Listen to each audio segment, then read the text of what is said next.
આજે હું તમને એક એવી કહાણી કહેવા જાઉં છું જે તમારા હૃદયને સ્પર્શી જશે અને તમારા સપનાઓને નવી ઉડાન આપશે।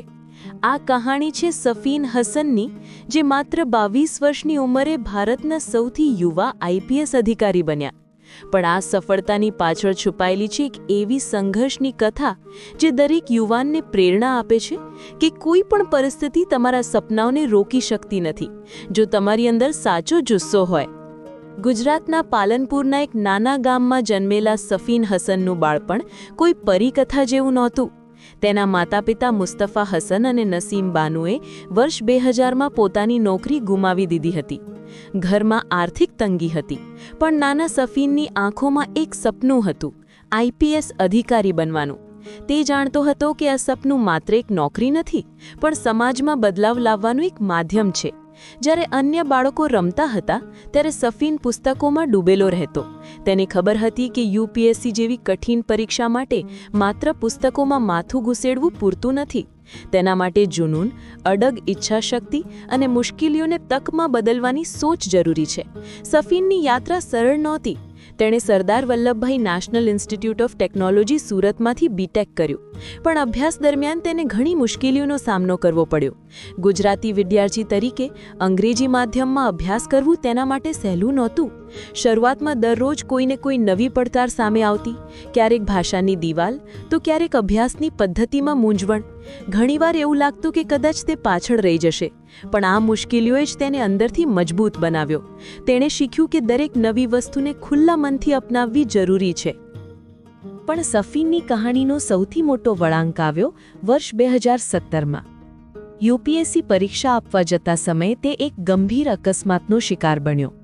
તેના લિગામેન્ટમાં ઈજા લાગી, દુખાવો અસહ્ય હતો। તે ક્ષણે તેની સામે બે જ વિકલ્પો હતા, કાં તો હાર માની લે, પોતાના સપનાઓને અધૂરા છોડી દે, અથવા પછી દુખાવા અને તકલીફની પરવા કર્યા વિના પરીક્ષા આપવા માટે આગળ વધે।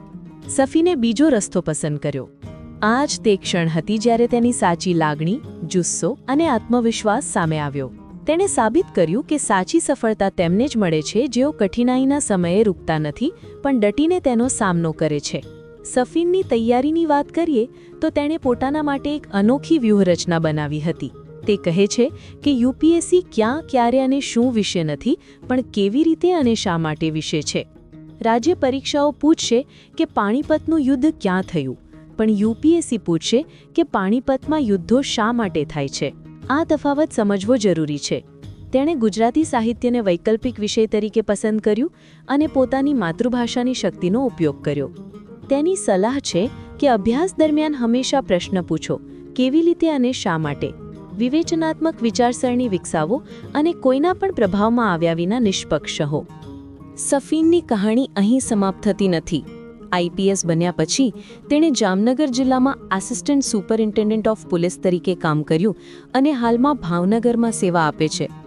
પણ તેની સૌથી મોટી સિદ્ધિ એ છે કે તેણે સાબિત કર્યું કે પરિસ્થિતિઓ ગમે તેટલી પ્રતિકૂળ હોય, જો તમારી અંદર સાચો જુસ્સો અને મહેનત હોય તો કોઈ પણ સપનું સાકાર કરી શકાય છે।